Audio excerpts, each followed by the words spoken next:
All right, folks, back to work. Back to work. Hope you guys had a restful weekend. Only a couple days left until Thanksgiving on Thursday. Not that much time left to make our turkey money this week. Now, here's the good news, though. We saw that gap up to begin the week this week, gapped up overnight. We quickly filled that gap a few hours later. That's good. But the way in which they filled that gap is a big clue we'll talk about in tonight's video, because that gap fill says we might be in store for one more leg going lower this week. That means I have some bull traps on my radar for tomorrow. In fact, I have a number of trades I'm tracking for Tuesday morning. We'll cover all my favorite trades, of course, as always, in tonight's video. I want to make sure everyone has a game plan to make some money tomorrow as well. So enough of the intro. Charts look fantastic right now. Let's go make some money on Tuesday morning. Some turkey money, if you will. S&P and SPY, of course, all prepped up, ready to go here. NASDAQ triple Qs are ready to go in front of me. Boy, I have four very simple but very important clues on these charts tonight that are telling me where I think the winning trades are waiting for tomorrow. First big clue is right here on these 60-minute, these hourly charts. It's easy to see right now the S&P and SPY looking pretty bullish. NASDAQ, triple Qs looking pretty bullish. But you'll notice, though, we're running into right below all-time highs here on the S&P and SPY, and right into that breakout pullback resistance zone we talked about all week last week. We're definitely very bullish, but we're getting up into some major levels of resistance. That's one of four really big clues for tomorrow, but I would say it's not the most important clue. The most important clues, I have three, I think, more important clues on some faster time frames, some tick charts. That gap fill I talked about earlier is a big clue. We're going to grab that in a moment and talk entry tactics for tomorrow. Before we do that, though, let's just schedule for tomorrow. There's three things on my mind for tomorrow that you want to be aware as well. First things first, anytime we see big red star news events at 10 o'clock Eastern time, you always want to pay attention. We get consumer confidence and home sales tomorrow at 10 o'clock Eastern time. Second thing, arguably the more important news of the morning, is the FOMC meeting minutes. Interesting thing, because those minutes are the notes from the last FOMC meeting, which just happened to be 24 hours after the most recent election, when everybody knew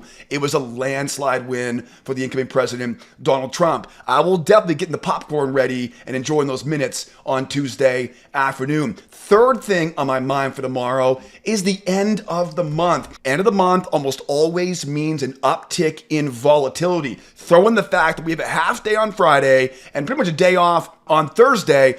That means traders have only 2 days left to make their money, not just for the week ahead, but for the entire month of November. So I would expect traders to be taking bigger risks, things they wouldn't normally do at the beginning of the month. So an uptick in volatility as I finish up the week this week, holiday shortened week, end of the month, and again, 10 o'clock, home sales and confidence. And I can't wait to see what they say in those meeting minutes tomorrow afternoon. Those are three things on my mind for tomorrow. But let's get back to our charts, though, because it's good to know when the news is, but we all should know by now the money is made on the charts. I mentioned earlier that the S&P and SPY, and we'll talk NASDAQ in a moment here as well. I mentioned earlier, we're looking pretty bullish right now, but we're running right into some overhead levels of resistance. Now, that isn't enough by itself.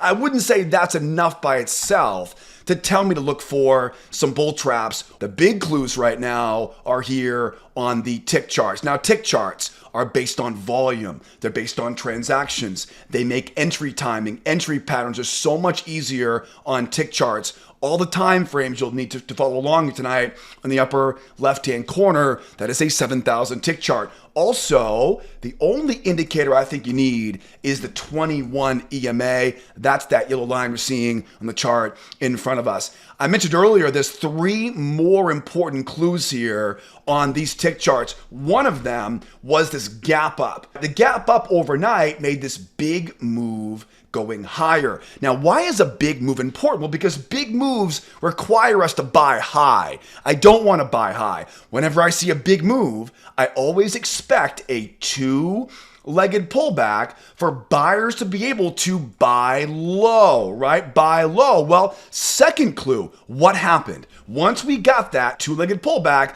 look at how strong that move down. They ran right through that two-legged pullback, obviously to fill that gap here. But the most important thing is the strength of that move. Why is that really important? Because anytime we see a strong move lower like this, we know the sellers have all of that momentum now on their side, and they're going to want to run this up and retest that low before we resume that overall bullish trend we saw on the hourly chart. The final clue we have here is this bear move down into that trading range. Now, why is that important? Well, because ranges act like magnets. Price now is anchored down around that 6,000 big round number. That'll be an anchor for us. So as we go higher, it's very difficult to think that buyers are going to be trying to buy up here with all that momentum, all that resistance, that range below us. Okay. So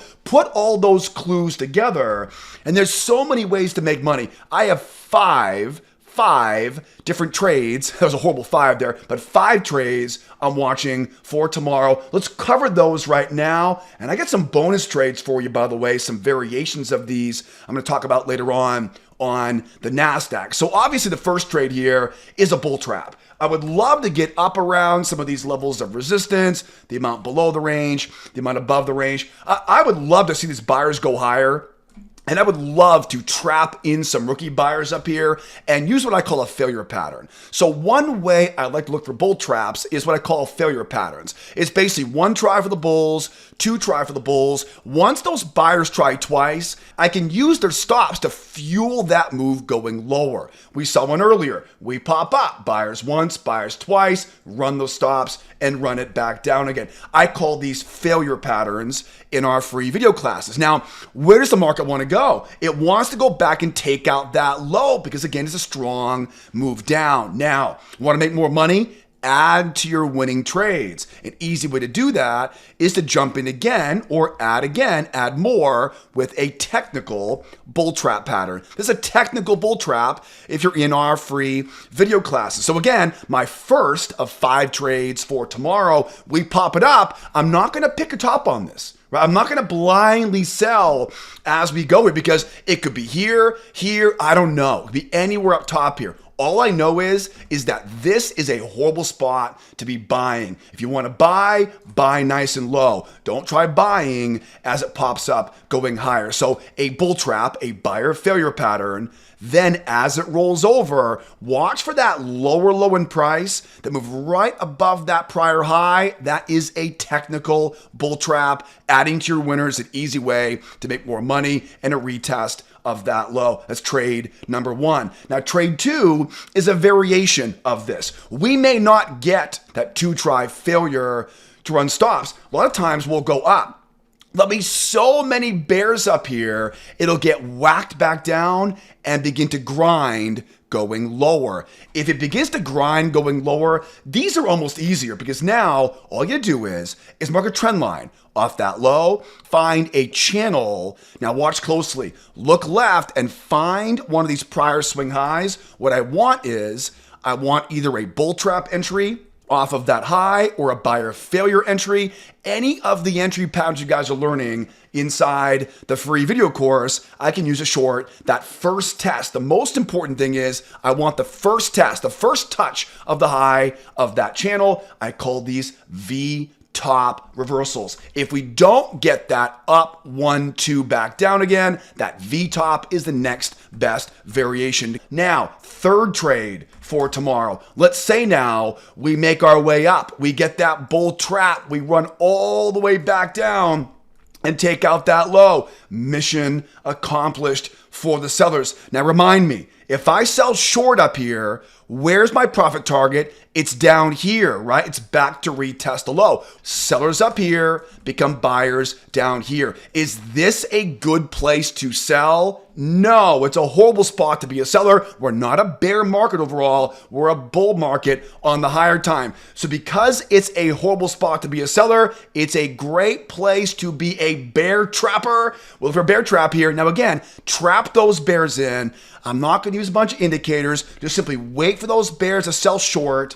Use those stops and squeeze those stops. That's why failure patterns work so well, because they trap, in this case, they trap sellers getting short. If you're caught short, you get squeezed out. You buy your way out of that losing position. Now, want to make more money? Add to your winners. And to do that, now we jump in again. We add more again on that bear trap combination. Again, it's a failure into trap combo. Where's the market want to go? It wants to go back up and retest that high. That is 3 out of the 5 trades I'm watching for tomorrow. A double bottom retest, oftentimes one of those lucrative trades in an overall bull market. Now, I have 2 more trades I want to talk about here on the S&P and later again on the Nasdaq. But first though, let's slow down for a second, because I know that most of you folks watching right now, you know these patterns already. You're making money with these failures and traps on your own already. But if you're watching for the first time right now, this might be a brand new language, a brand new strategy I'm showing you right now. But don't you worry though, I teach the entire roadmap, the entire system. I have a ton of examples of failures, traps, and a whole lot more. Guys, I'll make it easy on you. I'll put a link up top here for you, upper right-hand corner. Grab that link that popped up there and take that free video course, because the strategy I teach in that short video series will teach you a simple trick we use in our members trade room that tells us exactly where the winning trades are going to be each day. More importantly though, I want to teach you my 4 favorite entry patterns so you can time better entries, make a lot more money. Guys, the markets are way too good right now not to be making consistent profits. So if you're tired of missing the best entries each day, if you've lost your confidence in your current indicators or current strategy, again, hit that link that popped up there. Take that free trading course. Everyone loves all the trade examples I include in that short video series. The best part is it's 100% free. Also, too, don't forget to, I'm going to put all the important links you'll need to learn more about this stuff in the description of the YouTube video. I'll put the free video class links down there. Start there first. Learn the roadmap. Most folks make money on their own with that free video course. And also be aware too, the place to be each morning is in our trade room, 8 o'clock Eastern time. I'll put trade room links down there to come join us and trade along every morning. And don't forget too, I post a ton of charts, videos, mindset stuff on Twitter, or X as they call it these days. If you're on Twitter X, give me a follow. Again, all the details you'll need to learn more and hopefully earn a bunch more in the description of that YouTube video. So where did we leave off? We talked about going higher, trapping these buyers in, failure, trap. We talked about how that might be a V-top right off that high. And I mentioned how I want to buy this thing right off of that low, that double bottom reversal. I have a couple more trades I want to talk about on the NASDAQ here in a moment. Before we do that though, what if I'm wrong? I'm wrong quite often on these videos. It's not easy to make predictions of what's going to happen the following day. What if I'm wrong? We're a bullish market overall, obviously, right? We're not a bear market by any means right now. What if this thing keeps on kicking? I mean, the reason why they gapped up was because the markets loved the new cabinet pick, the Treasury Secretary, out of the Trump administration. So we could easily have some more cabinet picks, some more big moves going higher. Get the all-time high is sitting there just begging to get hit. So what if I'm wrong? What if we don't get that run up in a bull trap back down again? What if this thing just takes off and runs like a rocket ship here up overnight? Well, this is where a trading range comes in handy, because anytime, look back here, we had a range to finish up the week last week. What happened?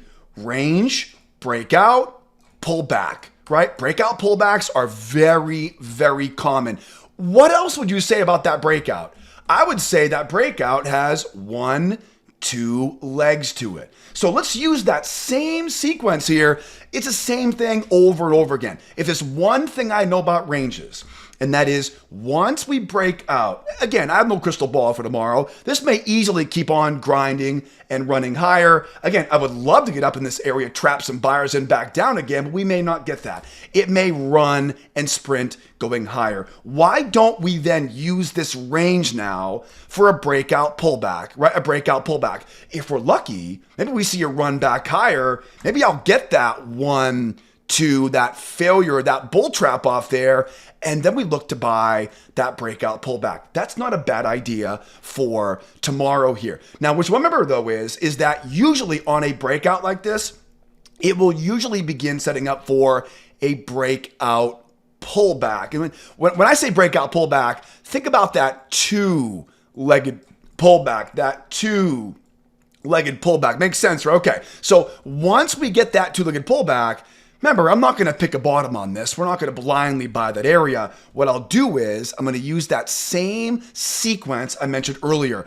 Don't pick the bottom, trap the bears in, let them try twice. Why twice? Because now we know where stops are, and I can squeeze those stops for a run going higher, and I can add more to the winner as we go back up to retest the high. Again, it's a failure into trap combination. Now, one cool thing about breakouts is the size of the breakout leg is a measuring leg. So once we know how deep that two-legged pullback is, then we know where to leave those runners. Remember, guys, if you want to make more money, don't trade more often. Get better at holding on to your winners and knowing how to read range breakouts. The breakout leg is the measuring leg. Pin to that low there.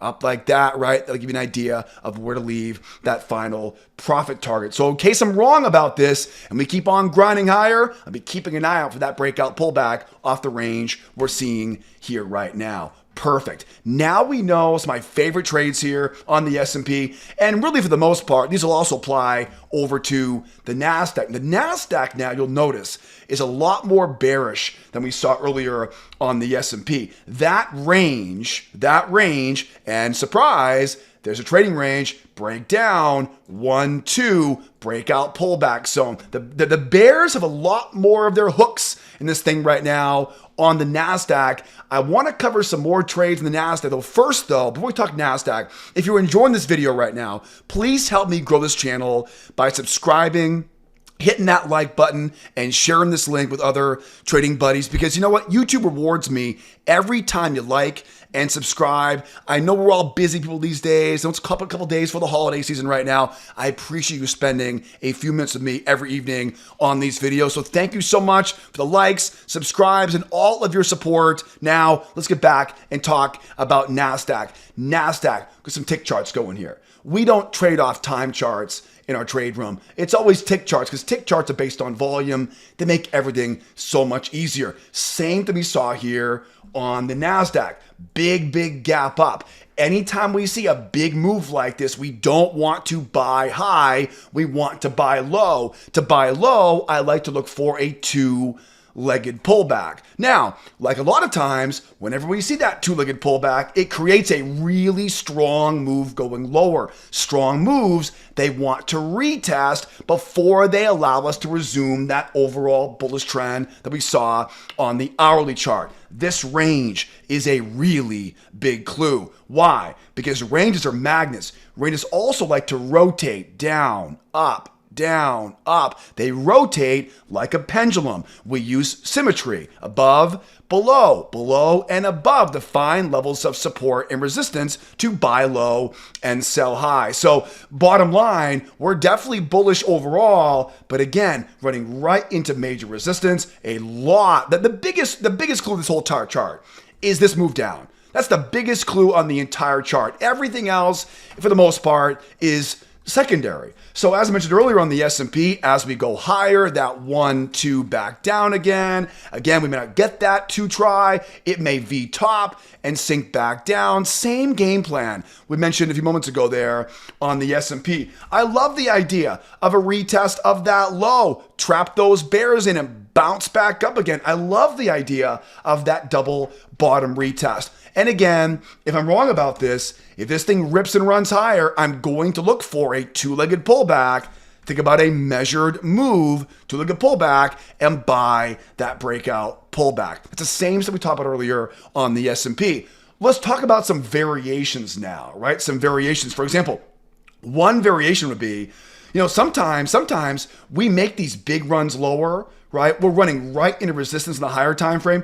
We may not get a good double bottom off of that low, right? There's a decent chance here with that momentum being so strong, we might see another big leg going lower. Now, if we see another strong move going lower overnight, what does that tell us?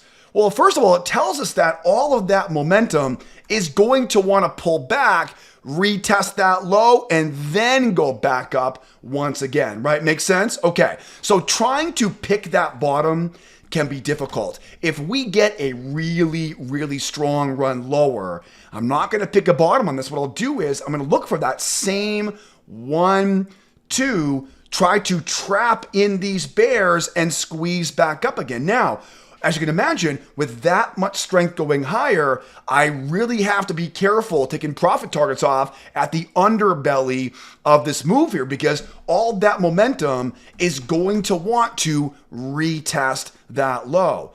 What I'd love to do is kind of a 1, 2, 3 combination on this. Trap the bears in below that 21 EMA, run that sucker up. Once I get up into these areas of resistance, I would like the same thing here, right? 1, 2, sell back down again. Once they retest that low, anybody who sells short on that breakout pullback off that trading range now takes their profit at that low. And always, always, always, one of my favorite trades in an overall bull market is a double bottom retest. We run down nice and strong. We trap the bears in. We'll grab that first 1-to-1 target, get rid of the risk in that trade. I do want to be mindful of where the underbelly of that range is, because it will be used as an area of resistance for bears to come in and whack that thing back down again. But once they retest the low, no, that's no longer a good spot to be a seller. It's that same 1, 2, trap those bears in, that failure pattern we teach in the free video classes, and of course add to your winners with that technical bear trap combination. Remember, on these bear traps, you want to get that separation off the moving average. Separation equals strength, that higher high in price, move right below that low. A lot of examples of those inside of the free video course I mentioned earlier. And let's not forget too, right, as we go lower, there may be a ton of buyers down there. I may not get that 1, 2 back up again. It may simply just kind of boing and run right back up into that range overhead. If it ever V bottoms off that low, it almost always begins to grind going higher like that. That grinder is always the giveaway, because I can draw a trend line off the highs. I can bring that trend line down and pin off that low. I can look left now, find one of these prior swing lows over here. And the most important thing is don't miss the first test off that channel. Now, I can't teach everything in these YouTube videos. That's why I have that free video class for you guys to learn more about this stuff. But this could be any of the entry patterns, right? It could be a bear trap right here. It could obviously be below that 21 EMA. That's where failure patterns live. Failures turn into pullback combinations, and we're off to the races from there. So if we do V bottom hard off that low, the hardest part is you don't want to chase after it. Your patience is rewarded by waiting for that first test is the best test, a bear trap, a failure, a pullback combo, as we again try to go back up and revisit those highs we had overall here. All right, guys, that's the plan for tomorrow morning. Now, speaking of tomorrow, the place to be every morning, 8 o'clock Eastern time, is with us in our trade room. I'm going to put all the important links you'll need to learn more and start making money in these markets. I'll put all the important links you'll need in the description of the YouTube video. What I would do is I would start first on the free video course, learn the roadmap. Most folks will start making money on their own with that. Everyone loves all the trade examples I share in that short video series. So start first there, learn the roadmap, get your feet underneath you a little bit, And then don't forget, the place to be every morning is 8 o'clock Eastern time. Come trade it all with me in the morning trade room. So that's where you'll learn more in the description of the YouTube video. Hope you learned a bunch in tonight's video. Hope you use this knowledge to earn a bunch tomorrow. And hopefully I'll see you trading with me sometime soon, 8 o'clock Eastern time in the SOT trade room. Guys, have a great rest of your evening. Make some money tomorrow morning. And as always, be well, be nice to each other out there, and be here next time. Adios, amigos. Bye for now.